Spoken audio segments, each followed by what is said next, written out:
पाठ का नाम मैं मैं क्यों लिखता हूँ। लेखक कौन हो गए, नाम बताओ। अज्ञेय सुमित अज्ञेय। पूरा नाम सच्चिदानंद सच्चिदानंद हीरानंद वात्स्यायन वात्स्यायन अज्ञेय। अज्ञेय। फिर से बोलो।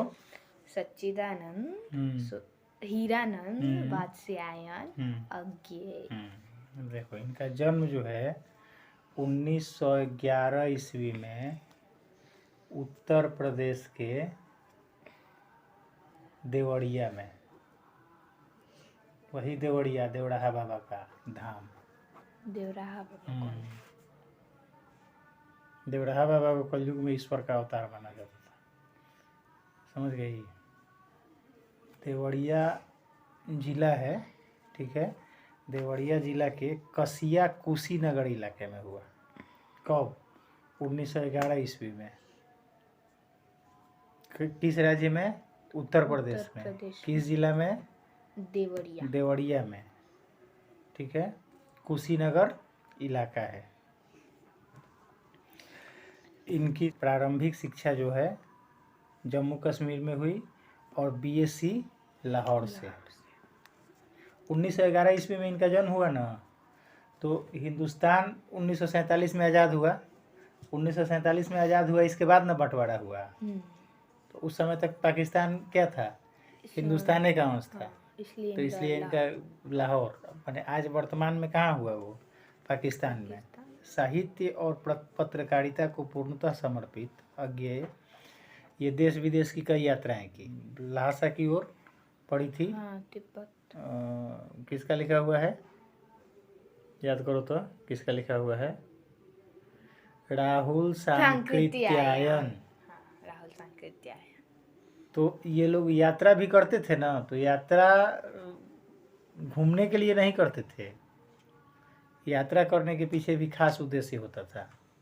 उस जगह के बारे में जानना, पहचानना, जानना, समझना, उसके बारे में लिखना और वैसे लोगों को बताना जो वहाँ नहीं गए हैं, पढ़ के जान लें। यात्रा वृत्तांत का यही फायदा है ना। आज के जैसा कम्युनिकेशन नहीं ना था पहले। आज़ादी के बाद हिंदी कविता पर अज्ञेय का व्यापक प्रभाव है। कविता के अलावा उन्होंने कहानी, उपन्यास, यात्रा वृत्तांत, निबंध, आलोचना आदि अनेक विधाओं में लेखन किया है।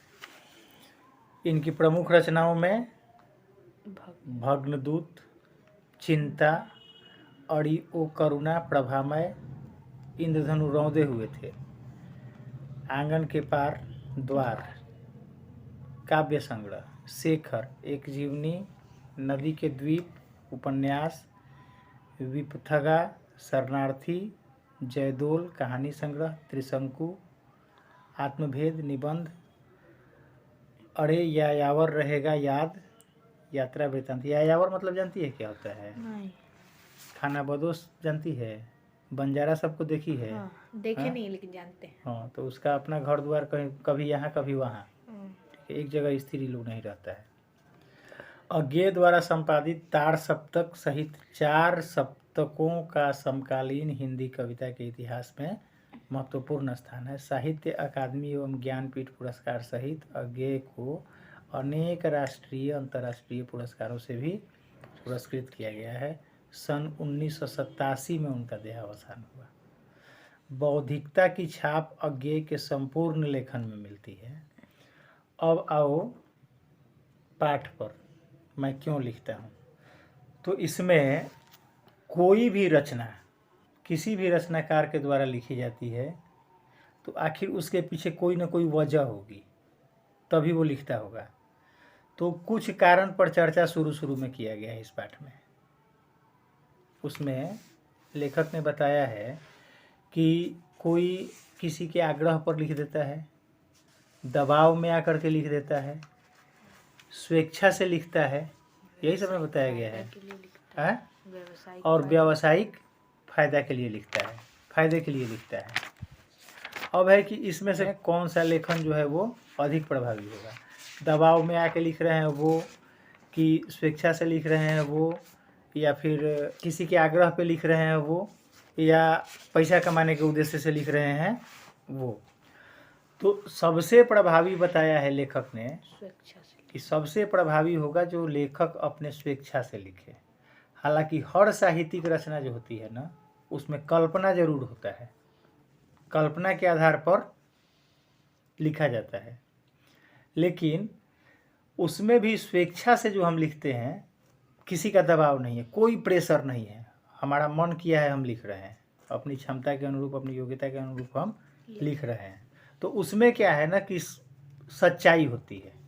अब देखो यहाँ दो बात, कल्पना के आधार पर लिखना है, तो कल्पना क्या है? झूठ है। लेकिन कोई ना कोई सच्ची बात है, कोई ना कोई सच्ची घटना है, कुछ ना कुछ हम देखे हुए हैं, कुछ ना कुछ हमारे दिमाग पर असर डाला है, कोई सच्ची बात, जिसके चलते हम कल्पना के आधार पर जोर करके हम क्या कर रहे हैं, उसको आगे बढ़ा रहे हैं, चाहे और प्रभावी बनाने का प्रयास कर रहे हैं।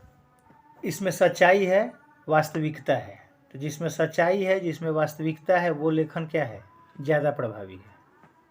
लेखक यह सब सोचने पर इसलिए विवश हुआ कि वो गया है हिरोशिमा घूमने के लिए। जीवनी में बताया गया है ना कि देश विदेश की कई यात्रा की। तो हिरोशिमा घूमने के लिए गया है ना, तो वहाँ देख रहा है कि कैसे जब अमेरिका के द्वारा गिराया गया था अणुबम, उस समय अणुबम ही था, अब परमाणु बम हो गया है, उससे भी ताकतवर। तो उस समय के गिराए गए अणुबम की त्रासदी को वहाँ के लोग कैसे झेल रहे हैं अभी तक, जब वो गया है घूमने तब। और एक चीज़ और उसको दिखती है वहाँ, वो दिखती है क्या? एक पत्थर पर, एक चट्टान पर एक व्यक्ति की छाया बनी हुई है, वो देखता है। वहाँ से देख के आ जाता है, वो देख करके आ जाता है, मन में सोचता है कि भाई बहुत बड़ी त्रासदी हुई है, अभी तक लोग झेल रहे हैं।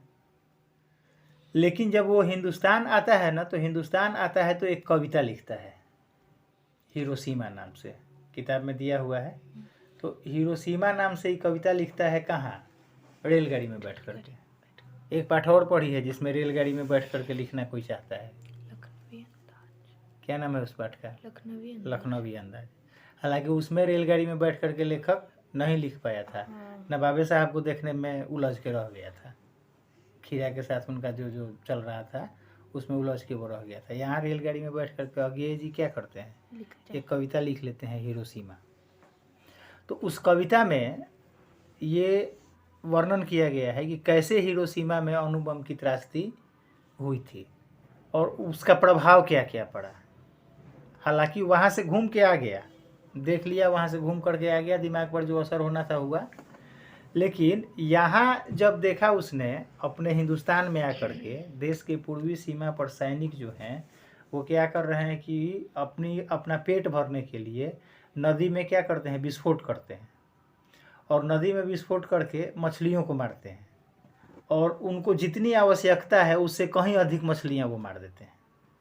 तो यहाँ क्या होता है ना कि वहाँ जो देखा है वो हिरोशिमा में लोगों के कष्ट को, उसको यहाँ इस घटना से अब खुद को जोड़ लेता है। वो वहाँ से देख के घूम के आ गया है, लेकिन जितना असर मछलियों को मरते हुए जब वो देखता है ना, तब लगता है कि अरे बाप, कितना गर्मी वो लोग झेला होगा, कितना लोग बिना मतलब के मारे गए होंगे। दुश्मनी तो सरकार की सरकार से है, देश की देश से है। वैसे अभी रूस में, यूक्रेन में चल रहा है, तो सैनिक तो ठीक है कि एक तरफ से रसिया के सैनिक लड़ रहे हैं, एक तरफ से यूक्रेन के सैनिक लड़ रहे हैं, दोनों अपने अपने देश के लिए लड़ रहे हैं, मर रहे हैं। लेकिन स्थानीय लोगों को भी तो उससे क्षति हो रही है, बिजली काट दिया गया, पानी बंद कर दिया गया, तो स्थानीय लोग प्रभावित हो रहे हैं कि नहीं हो रहे हैं। तो जितनी आवश्यकता है उतनी पेट भरने के लिए ठीक है, सैनिक हैं, उनको खाना चाहिए, तो उनको जितनी ज़रूरत है उससे कहीं अधिक मछलियाँ वो क्या कर रहे थे, मार दे रहे थे। तो यहाँ इसको देख करके वो जोड़ता है अपने आप को, कहाँ ले जा करके, वहाँ हिरोशिमा ले जा करके जोड़ता है। और तब आकर के वो देखता है ना, कह रहा है कि अब लेखन का एक और तरीका हो सकता है या कारण हो सकता है अनुभव, अपने अनुभव के आधार पर लिखें। और उससे भी ज़्यादा प्रभावी है अनुभूति। अब अनुभव और अनुभूति में क्या फ़र्क है? तो अनुभव जिसके साथ जो काम हुआ है उसी को है। किसी के पैर में कांटा चुभ गया तो कांटा चुभ गया, यदि वो कुछ पल के लिए रुक गया रास्ते में या उसको दर्द हो रहा है, तो उसके साथ चलने वाला व्यक्ति यदि उससे कह रहा है कि चलो ना, लग रहा है कि तलवार पर पैर पड़ गया है, कांटे ना चुभा है, चलो, लेकिन उसको कितना दर्द है, कितनी पीड़ा है, कितना कष्ट है, इसका अनुभव किसको हो रहा है? जिसके पैर में कांटा चुभा है उसको। साथ वाला व्यक्ति क्या कर रहा है? साथ वाला व्यक्ति कह रहा है कि चलो, लेकिन उसी व्यक्ति के हाथ में जब कोई, जो सपोज दैट सुई चुभ जाती है, या उसके हाथ में जब कोई नुकीला पदार्थ चुभता है कभी कुछ दिन के बाद, अब क्या होगा? अब उसको अपने दर्द से उसके दर्द का एहसास होगा कि आखिर वो बैठ कहे गया था। तो यहाँ जो उसको हुआ ना, ये उसके हाथ में सुई चुभ गई, तो अब यहाँ इस दर्द का उसको अनुभव हो रहा है, लेकिन वो कांटे के दर्द या कांटे की पीड़ा को जब उसके दिमाग में जब वो आ रहा है, तो समझो कि वो उस कांटे के दर्द या पीड़ा की अनुभूति उसको हो रही है। तो यदि हम आग्रह छोड़ दें, दबाव छोड़ दें, स्वेच्छा छोड़ दें, व्यावसायिक फायदा छोड़ दें, अनुभव छोड़ दें, तो अब सबसे अधिक प्रभावी क्या हो गया? अनुभूति के आधार पर जो कविता लिखी जाती है वो हो गई। या मैंने कविता ही क्यों, कोई भी रचना जो अनुभूति के आधार पर हम लिखते हैं वो और ज़्यादा कारगर होगी। तो लेखक कर क्या रहा है ना, कि लेखक अपने आप को तौल रहा है कि मैं क्यों लिखता हूँ, जबकि कोई भी रचनाकार कुछ भी लिख रहा है तो वो लिखने का वास्तविक कारण वही जानता है। कौन? जो लिख रहा है वो। बाकी लोग क्या करेंगे? बाकी लोग अंदाजा लगाएंगे, बाकी लोग उसका अंदाजा लगाएंगे, ये सोच करके लिखा गया होगा, इसलिए लिखा गया होगा। लेकिन 5-7 को जो कैरेक्टेरिया बताया गया है, उस तराजू पर लेखक क्या कर रहा है? अपने आप को रख करके तौल रहा है। दूसरा चीज़ जो इस पाठ में प्रमुख रूप से आया है कि विज्ञान का दुरुपयोग। न्यूक्लियर एनर्जी की कल्पना इसलिए नहीं की गई थी कि देश बर्बाद कर देंगे।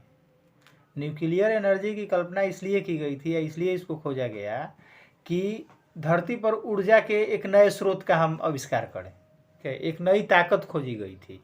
लोहा का खोज इसलिए नहीं किया गया होगा कि तलवार बनेगा उससे। लोहा का खोज इसलिए किया गया होगा ना कि सुई बनाएंगे और फटे हुए कपड़े को सिलेंगे। तो अब यहाँ है कि विज्ञान से हमको बहुत फायदा है। ऐसा अब इसका क्या मतलब है कि हम विकास रोक दें? विकास रोकेंगे नहीं। विज्ञान जरूरी है, विज्ञान का फायदा है, लेकिन विज्ञान का उपयोग होना चाहिए, विज्ञान का दुरुपयोग नहीं होना चाहिए। यहाँ इस पाठ में क्या झलकता है कि विज्ञान का दुरुपयोग किया गया है, हिरोशिमा में भी, और यहाँ देश के पूर्वी छोर पर जो मछलियों को मारा जा रहा है वहाँ भी। जो कविता लिखा है लेखक ने कि एक दिन सहसा सूरज निकला, अरे क्षितिज पर नहीं, नगर के चौक धूप बरसी, पर अंतरिक्ष से नहीं फटी मिट्टी से, छायाएं मानव जन की दिशाहीन सब ओर पड़ी, वह सूरज नहीं उगा था पूरब में, वह बरसा सहसा बीचों बीच नगर के, काल सूर्य के रथ के पहियों के ज्यों अरे टूट कर बिखर गए हों दसों दिशा में। कुछ क्षण का वह उदय अस्त, केवल एक प्रज्वलित क्षण को दृश्य सोख लेने वाली दोपहरी, फिर छायाएं मानव जन की नहीं मिटी, लंबी हो होकर मानव ही सब भाप हो गए, छायाएं तो अभी लिखी हैं झुलसे हुए पत्थरों पर, उजरी सड़कों के गच पर, मानव का रचा हुआ सूरज मानव को भाप बनाकर सूख गया, पत्थर पर लिखी हुई यह जली हुई छाया मानव की साखी है। देखो, एक सूरज जो पूरब में निकलता है, प्राकृतिक सूरज है, वो प्रकृति की देन है, तो उस सूरज से हमको फायदा है। सूरज के निकलने के साथ दिन होता है, सूरज के अस्त होने के साथ दिन समाप्त होता है। तो सूरज का निकलना ये जाहिर करता है कि अब आप अपने काम में लगिए, और सूरज का अस्त होना ये बताता है हमको कि अब काम करने का समय खत्म है, शरीर को आराम दीजिए। वो सूरज धरती पर जीवन का आधार है, उसके उदित होने की, निकलने की और डूब जाने की, अस्त होने की दिशा निर्धारित है, उसकी गति निर्धारित है। पूरब से निकलता है, पश्चिम में डूबता है, आसमान में निकलता है।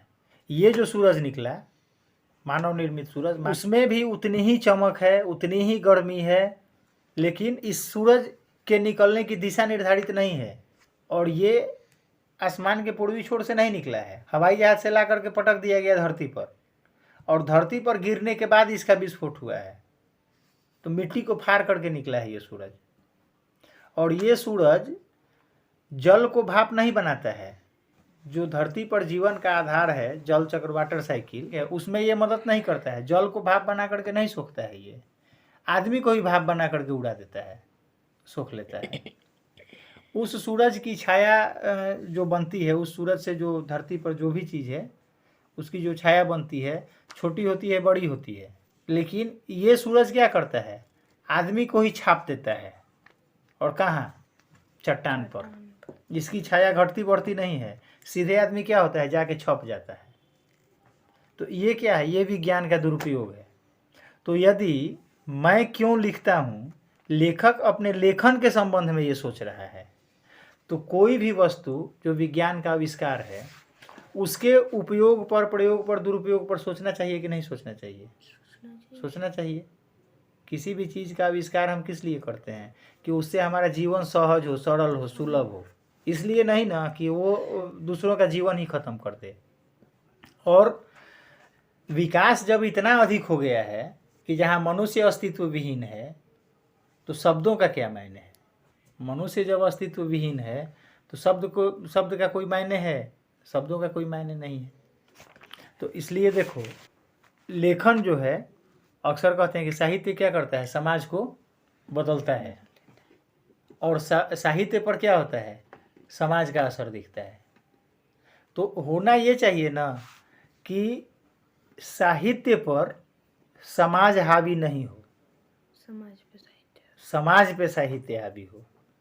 रचनाएं ऐसी होनी चाहिए जिससे यदि समाज में कोई नकारात्मकता फैली है, फैलने वाली है, तो उस पर विराम लगे, वो ख़त्म हो। और ये नहीं कि समाज में नकारात्मकता फैलाएं हम लिख करके। सारा खेल तो शब्दों का है। कबीर ने भी लिखा है, तुलसीदास ने भी लिखा है, और लोग भी लिख रहे हैं, लेकिन प्रभावी कौन है? जो कबीर और तुलसीदास ने लिखा। तो इन लोगों ने समाज को बदला। समाज में जो रूढ़िवादिता फैली थी, समाज में जो किसी तरीके की कोई नकारात्मकता थी, उसमें क्या हुआ, बदलाव आया। तो किसी को भी कुछ भी कर रहा है, सिर्फ लेखन के क्षेत्र में ही नहीं। यदि जैसे वो अटनही कविता में दे दिया कि अटनही कविता के माध्यम से क्या संदेश दिया गया है, तो यदि ये पूछा जाए, एक प्रश्न यदि आ जाए इसमें, मैं क्यों लिखता हूँ पाठ के माध्यम से क्या बताने की कोशिश की गई है, तो अलग अलग जगहों पे जोड़ के दिखा सकते हैं इसको कि हम कुछ भी करते हैं, हम लिख रहे हैं, कोई काम कर रहे हैं, कुछ भी कर रहे हैं, तो उसके पीछे हमारी सोच क्या होनी चाहिए? हमारी सोच भी सकारात्मक होनी चाहिए, और उससे देश का कितना भला है, समाज का कितना भला है, अपना कितना भला है, सब सोच लेना होगा हमको। प्रश्न देखा जाए, लेखक के अनुसार प्रत्यक्ष अनुभव की अपेक्षा अनुभूति उनके लेखन में कहीं अधिक मदद करती है, क्यों? तो अभी बताए, अनुभव जिसके साथ जो घटना घटित हुई है उसको हुआ है। अनुभूति एक थर्ड व्यक्ति को हो रही है, वो थर्ड पर्सन है, तीसरा व्यक्ति है। तो उसको उसकी अनुभूति होगी तो वो मतलब उसके दुख के बारे में भी जान पाएगा, जो भी हो रहा है उसके बारे में जान पाएगा, अपने ऊपर रख। अपने ऊपर जब हम तो सोचेंगे ना, कहा जाता है ना कि अपने दिल से जानो पराये दिल का हाल। हमको पटक करके, माथा पर लात रख करके हमारे गर्दन पर कोई चाकू चलाए, यदि हम खाली सोच लें कि हमको कितना दर्द होगा या हमको कैसा लगेगा, तो कभी मुर्गा खाएंगे? कभी नहीं खाएंगे मुर्गा। बोलो, ढंग से यदि उस दर्द की अनुभूति हम कर लें, अनुभव कब होगा? अनुभव तो तब ना होगा। सपोज दैट हम नाखून काट रहे हैं, जिंदा पकड़ा गया, तो उस दर्द का या उस कटने का तो हमको एहसास हुआ, हमको अनुभव हुआ उसका। लेकिन अनुभूति वो चीज़ है, अनुभूति अनुभव से कहीं अधिक ज़्यादा प्रभावी है। सवाल ही नहीं उठता है कि जब हम यदि अपनी कल्पना कर लें, हम किसी को पीटे जा रहे हैं, मारे जा रहे हैं, या उसको हम खराब शब्द ही बोल रहे हैं, तो यदि उसको हम अपने ऊपर रख करके देखें कि अच्छा हमको कोई कहता है तो हमको कैसा लगता है, यहीं से दिशा बदल जाएगी। तो लेखन का भी मतलब बदल जाएगा। जैसे ही हम अनुभूति को डालेंगे ना लेखन में, लेखन का भी मतलब क्या होगा, बदल जाएगा। लेखक ने अपने आप को हिरोशिमा के विस्फोट का भोक्ता कब और किस तरह महसूस किया? कब महसूस किया? जब देखा मछलियों को विस्फोट से मारते हुए, तब उसको लगा। हिरोशिमा के विस्फोट के समय लेखक नहीं रहा होगा, लेकिन अपने आप को कब जोड़ करके देखा वो? जब उसने देखा मछलियों को मारते हुए, तब। मैं क्यों लिखता हूँ के आधार पर बताइए, लेखक को कौन सी बातें लिखने के लिए प्रेरित करती हैं? तो इसमें वही सब कुछ दिया हुआ है। दबाव है, आग्रह है, स्वेच्छा से है, फायदा के लिए है, अनुभव है, अनुभूति है। किसी रचनाकार के प्रेरणा स्रोत किसी दूसरे को कुछ भी रचने के लिए किस तरह उत्साहित कर सकते हैं। 2 एग्जाम्पल हम क्लास में दिए थे। तुलसीदास का रामचरितमानस बहुत बाद में लिखा गया। पहले क्या लिखा गया था? रामायण लिखा गया था वाल्मीकि के द्वारा। महाभारत बाद में रामधारी सिंह दिनकर ने रश्मि रथी लिखा। तो ये क्या है? किसी दूसरे की रचना से प्रेरित होकर के लिखी गई। कल हम लोग देख रहे थे इंडियन आइडियल देख रहे थे ना, तो उसमें वो जो राशि प्रोडक्शन के सूरज बड़जात्या बैठे हुए थे, तो बताया ना कि एक ट्रक के पीछे लिखा हुआ था तू चल मैं आई। कोई भी प्रोग्राम भी देखो तो ढंग से देखो। एक ट्रक के पीछे लिखा हुआ था तू चल मैं आई, उसको लेकर के क्या किया गया? पूरा गाना बनाया गया। आज आसाम होने आई मौसम ने लिया अंगड़ाई, तो किस बात की है लड़ाई तू चल मैं आई। तो तू चल मैं आई जुड़ा ना उसमें। और ये रचना किसकी थी? उसकी नहीं थी जिसने गाना लिखा। तो इस रचना से प्रेरित होकर के लिखा गया ना, पूरा एक गाना लिखा गया। तो किसी दूसरे की रचना से प्रेरित होकर के भी हम रचनाएं लिख सकते हैं, यानी प्रेरणा के आधार पर भी रचनाएं लिखी जा सकती हैं।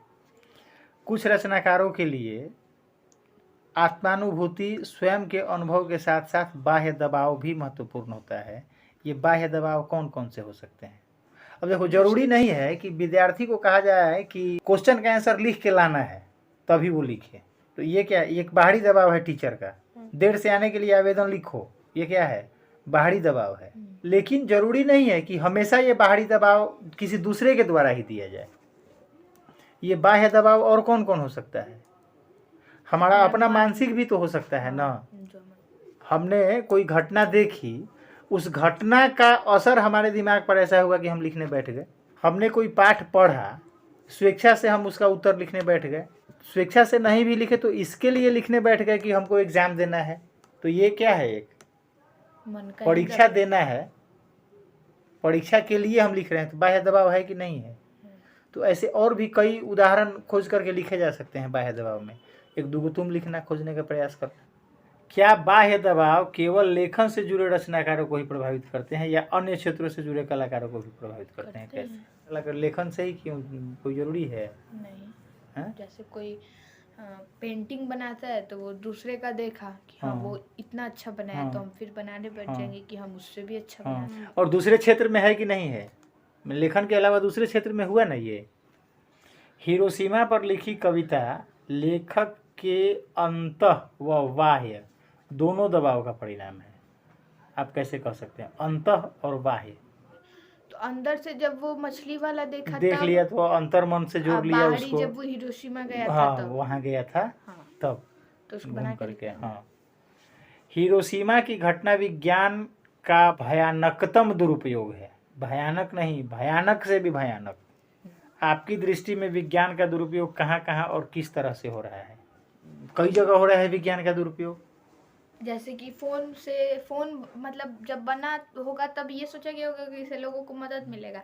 कई लोग इसे ठगी कर रहे हैं। हाँ, ठगी कर रहे हैं, दूसरे को ठग रहे हैं, दूसरे का फ्रॉड कर पैसे ले रहे हैं वगैरह वगैरह। एसी लगा लेना, बहुत ज़्यादा देर फ्रिज चलाना, जो हथियार हमने बनाए हैं फर्नीचर बनाने के लिए उससे पेड़ों को काट देना।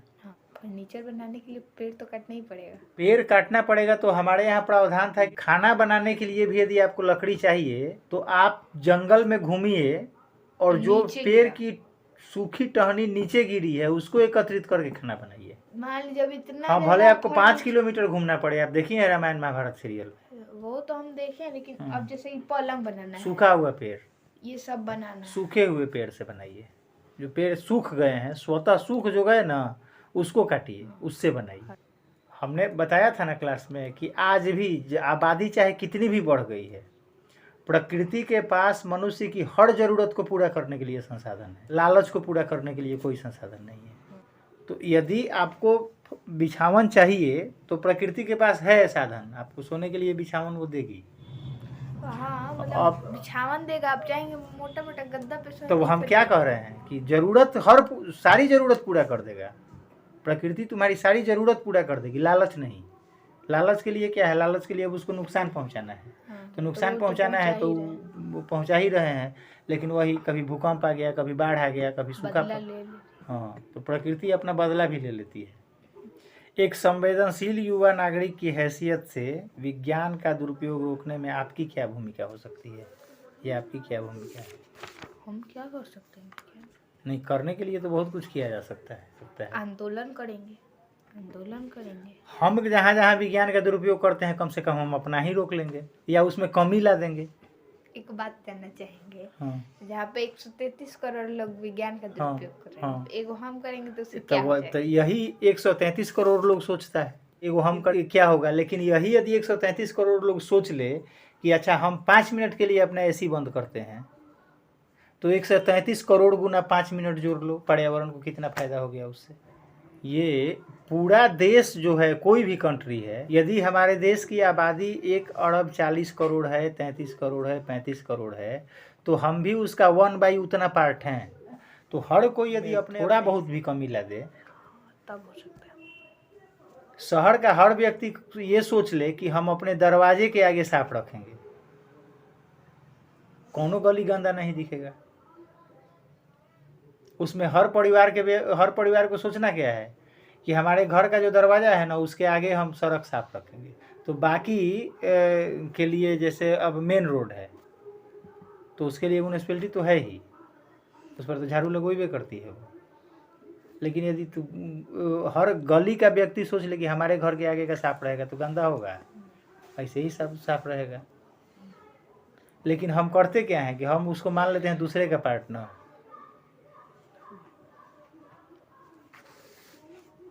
यही है, ठीक है।